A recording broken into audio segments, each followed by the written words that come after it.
I don't know where you are in life, but have you done everything you can to try to get rid of anxiety if you're a sufferer? Has anything worked? You might have even got some brief relief, but did you soon find anxiety creeping back in and even getting worse? Now, I was once in the same position and I was caught up in a battle with anxiety where I felt I was doing everything I could to get rid of it, but kept failing. Now, the problem was that I was making some huge mistakes that were making anxiety much worse. But I just didn't know that. So I thought I'd share with you some of the biggest mistakes I have ever made with anxiety. And if you are a sufferer, you probably are making them too. Just a note, when I'm saying completely anxiety-free or anxiety freedom, what I'm referring to is the anxiety that is out of context with life, which can overwhelm and steal from you. Anxiety is a natural part of life and it can be a lifesaver. So you can't be free from that type of anxiety. But the over-worrying and the catastrophizing and the panic attacks are something that are out of context and that you can be free from, no matter how it feels. And by the way, keep listening to the very end to find out how you can take the same steps I did towards anxiety freedom. I have something very special for you. And welcome, by the way, to the Mindset Change podcast. I'm Paul Shepherd. I'm your host. I'm a mentor. I'm a teacher. I'm a coach. And I'm here to help as many people as possible create powerful mindset change so they can transform their lives. And I hope that this podcast episode does the same for you. And if you haven't already, please do subscribe because you seriously don't want to miss out on the incredible, if I do say so myself, the incredible content that is coming your way this year.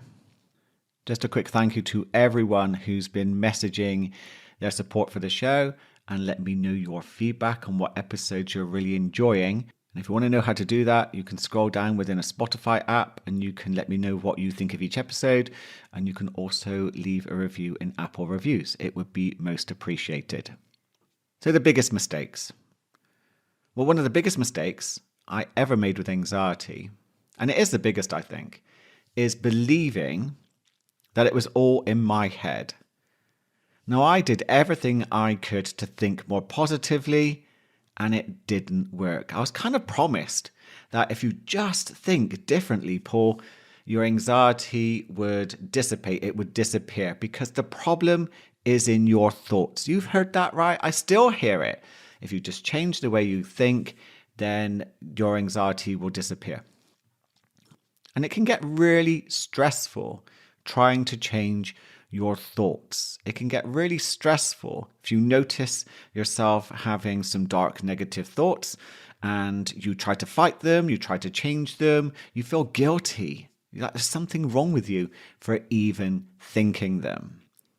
And I even remember a book out at the time, I'm not sure who it was by, it was called You Can't Afford the Luxury of a Negative Thought. There was this whole positive thinking movement which really kind of shamed people into thinking that if you have negative thoughts, then you're going to pay the price with a negative life.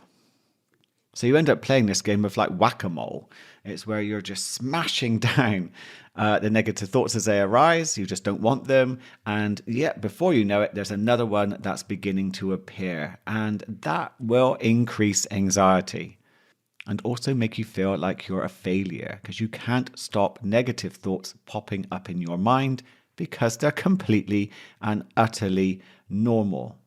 Some parts of the positive thinking movement can really help you, unfortunately, create an unhealthy relationship with your thought process. So it's important to come out of the mind and into the body. And when you begin to work with your body, your mind becomes calmer and clearer. But the trap is to fall into overthinking, looking for that magical thought, that solution, which your mind kind of promises you is there, that will help you feel calmer. And it isn't. It isn't there. but we'll still do our best to try and find it. And that was a big mistake. Now, I also believed that if I followed the traditional routes of therapy, that understanding my past would also help me heal anxiety. And this isn't knocking therapy. It has its uses. I've had therapy. It's been absolutely brilliant. But in therapy that I had, and even training as a therapist from a young age, no one gave me any tools to help reduce and manage anxiety. I was left to believe that simply understanding it and knowing my past, even thinking differently, would begin to heal it. But it didn't touch the sides. It really, really didn't. So I would be expected to go into social situations, which were an issue for me, not knowing what to do if an anxiety attack came on. So I would develop a fear, of course. And then if I did manage to push myself into that situation, I would end up often feeling overwhelmed and trying to work out how to escape back home. Now, that sound familiar to you? Do you think that just simply by understanding your past and changing your thoughts, that you will be able to go into a situation, maybe traveling, social situations, or if you have bathroom anxiety, that's quite a popular subject people talk to me about. Just by understanding it, you're suddenly going to be able to go into these situations? Of course not. You need tools and strategies that you feel confident in using to help you manage anxiety and stress. Now, I know the tools and strategies I teach work, but they'll mean nothing to anyone. They're just words until a person experiences them and begins to build up that confidence in the situations which normally trigger their anxiety. But without them, you're just relying on your cognitive brain, your prefrontal cortex, to get you through the situation. And the problem with that is your prefrontal cortex is reduced in function, and that's the logical part of your brain, the thinking part of your brain, that is reduced in function whilst your limbic system, your emotional brain, your survival center, hijacks you and takes over. So expecting people to be logical, to even use a CBT-like process in a situation which is incredibly triggering, is outdated and unfair, and it can make a person feel like a failure because their brain simply is working quite naturally. So that's why I'm a big fan of tools and strategies which really help calm down the nervous system and give your prefrontal cortex much more in the way of control. So leading on from that, another mistake I made, and it's quite a natural mistake because I just didn't have the tools and strategies to help me, was I avoided too many situations. For me, travel was an issue, social events were an issue. And that avoidance really did make my world a lot smaller and lonelier. So those tools would have made a big difference to my life. If I'd had them, I know I would have had a different life. Not that I live in regret. I mean, everything has happened as it only could, and I love where I am now. And that's why it's important, I believe, to get to teach everyone I know how to manage their nervous system, how to reduce anxiety and access their calmer, more confident self. Because life is precious, life is short in lots of ways. And it can feel like anxiety is stealing so much time and energy from you. Which leads me on to my perception of anxiety was really unhealthy. I tried to manage it. I tried to fight it. I tried to challenge it. I got angry with it. I tried distracting myself from it. And I even sometimes forced myself into situations which triggered it. That wasn't healthy either, as it just put my nervous system under even more pressure. And if you think about it, that's what anxiety is in lots of ways. It's your nervous system under pressure. And it's buckling, and there's a message being sent from what I believe is your mind, body, and spirit saying, look, something is really wrong. You need to address it. And if you don't address it, anxiety will keep knocking at your door until you answer. Which leads me on to my next biggest mistake. Now, I had a terrible lifestyle, really unhealthy in places. And that really added and compounded to my nervous system really struggling. So I didn't take sleep seriously. I drank way too much in the way of alcohol, too much caffeine. I was a caffeine fiend and would drink it all day and into the evening. No wonder I wasn't sleeping. And I was eating way too much junk food, not much exercise, not doing the basics that would really help my nervous system take a break, be able to recover and calm down. And just going back to my unhealthy relationship with it. So not only was I not looking after myself, but I really felt like I was a victim to anxiety. I really did see it as the enemy, and I had to get rid of it. And if we have a look at the backwards law by philosopher Alan Watts, I really like this. And it really points out that the more we try to get rid of something like anxiety, the more we're likely to experience it. The more you try to be happy, for example, the less likely you are to experience happiness. It's a strange law, but it's really worth remembering. The more we chase an internal experience, the less likely we are to experience it. And also, what we resist will really persist. And anxiety, quite naturally, really makes you feel like you have to resist it because it's so painful. But that's because we simply don't know how to work with it. And to do that, we have to change our relationship with it. But anxiety itself uses pain to get your attention. And it can do that a lot with the lies it tells you about being weak because you've got anxiety, that you're somehow a failure, and that you couldn't do things at all in your future without triggering any form of anxiety attack. And I think the biggest lie is that it will never go away and it will always be there with you. And I hear that so often from clients. I can see it in their eyes when I'm talking to them in a consultation, and they want to take the risk. They want to work with me. But there's a part of them that says, I just don't know if I'm ever going to be anxiety free. Is this just going to be money wasted on yet another thing which just fails me? And that is so understandable. I have been there. I know what that's like. And I'm so lucky that I get to see people at the end of the course remembering how they felt, remembering what they were saying to themselves, and being really grateful and glad that they did take the risk. And two more lies that I want to just go through before I tell you what I have for you is that I tried to get rid of anxiety by myself in the end. I thought, right, okay, therapy isn't working. I'm just going to try and get rid of it all by myself. And that delayed anxiety freedom for years. And I know a lot of people are doing the same thing and hoping that they'll find that magical solution where they begin to feel anxiety free.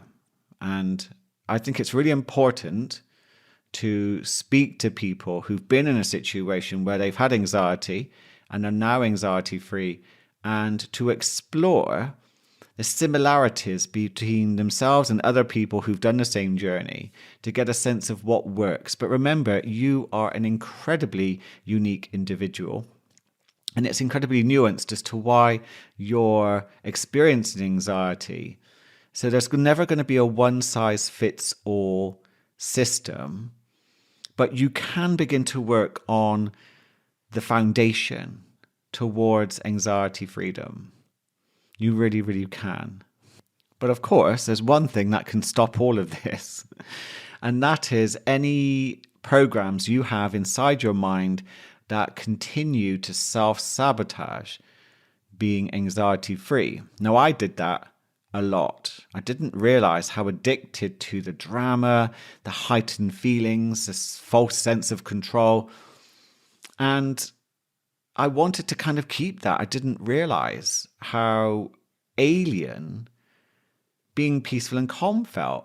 In fact, when I tried to relax, I often felt a bit panicky. Have you ever felt that when you've tried to relax, you can feel that tension begin to build in your body and you kind of then give up trying to relax. You then distract yourself by going to go and do something. So I was always constantly on the go, burning the candle at both ends. And of course, there was going to be a price for that, which, of course, was how anxiety pushed me to the very edge. And I nearly gave up. I just couldn't see a future without anxiety.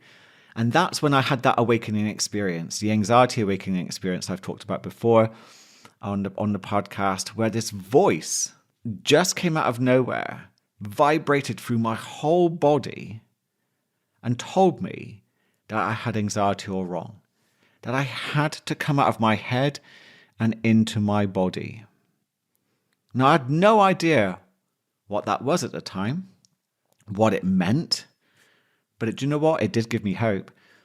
And I did my best from that moment. Well, I say did my best. There were self-sabotaging moments still, but that's another story.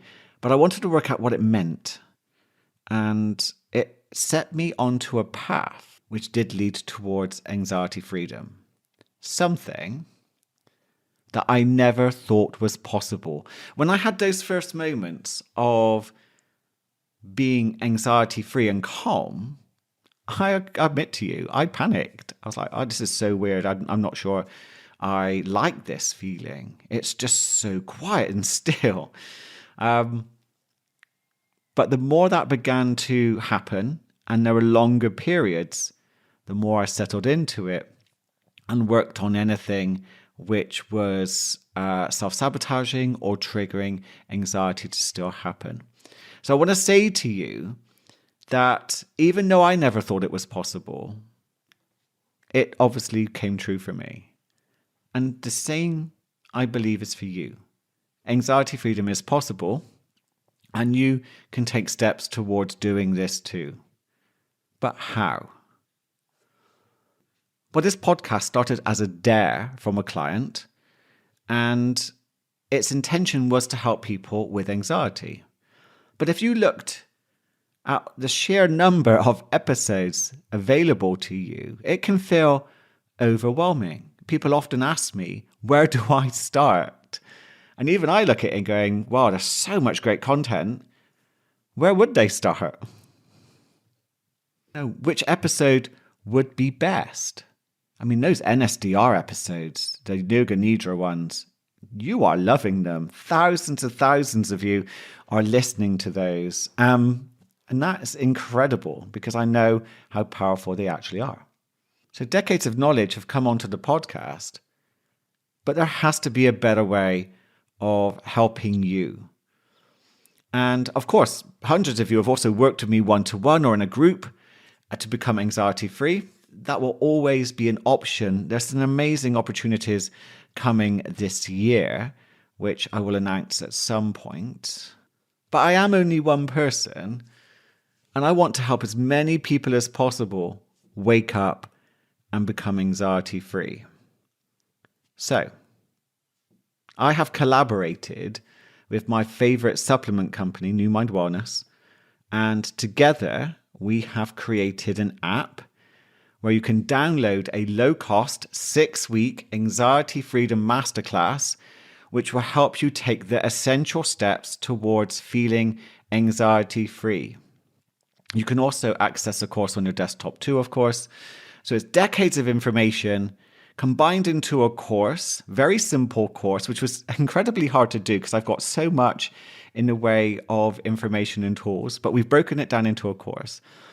And what I've also done is I've added some powerful hypnosis and mindset training meditations, which I know a lot of you love, to help reach deep into your subconscious, to help upgrade your old programming to a new confident and calmer operating system. I've always wanted to do a course like this. So when New Mind Wellness asked me, I jumped at the chance. And it was under the provision that we could continue to keep adding to the course. From your feedback, we want it to grow. And to be honest, the people that have been testing it for us, the feedback has been phenomenal. They are loving it. So how do you access this course? Well, in the show notes, which are in the app you are listening to, you can scroll down through the episode notes itself, and you will see a link to the course, and you can download it right away to your phone. What I've done is I've made the first week for free, so you can benefit from the course right away, whatever your circumstance is. Plus, for the next month, as a thank you for listening and being a supporter of this show, because I am really grateful, I'm giving you 20% off of the course by using the link in the show notes. Brilliantly, you can also use the community feature in the app to connect with other people and give us that feedback to keep the course evolving. Plus, there's going to be live Q&As, all sorts of events to keep helping you become anxiety-free. That's our goal. Let's make it happen. So don't let your mind delay your progress. I mean, we've all done that. We've all been tricked by our minds to hold ourselves back. Take an empowered step today, whether it's downloading the app or reaching out to me for specialized one-to-one coaching. Choice is yours. But don't let anxiety hold you back any longer. Life is truly phenomenal once you work with anxiety and let it go. I want to say thank you so much for listening, for joining me for this special episode. I hope it's helped you have a look at what mistakes you might be making with anxiety. If you're interested in the course, please do download it and let me know your thoughts and feedback. That would be most grateful. And if you've not joined yet my WhatsApp community, please do. It's a wonderful, supportive place with over 250 members, all sorts of topics being brought up and advice being given to help support you with anything that you're going through. I do my best to reply to a lot of the messages, but I have some wonderful, wonderful people in there who are extremely knowledgeable and extremely helpful. Again, thank you for listening. Please share, please subscribe, please leave me a review, and I look forward to connecting with you in the very next episode. Have a wonderful, peaceful, and present day.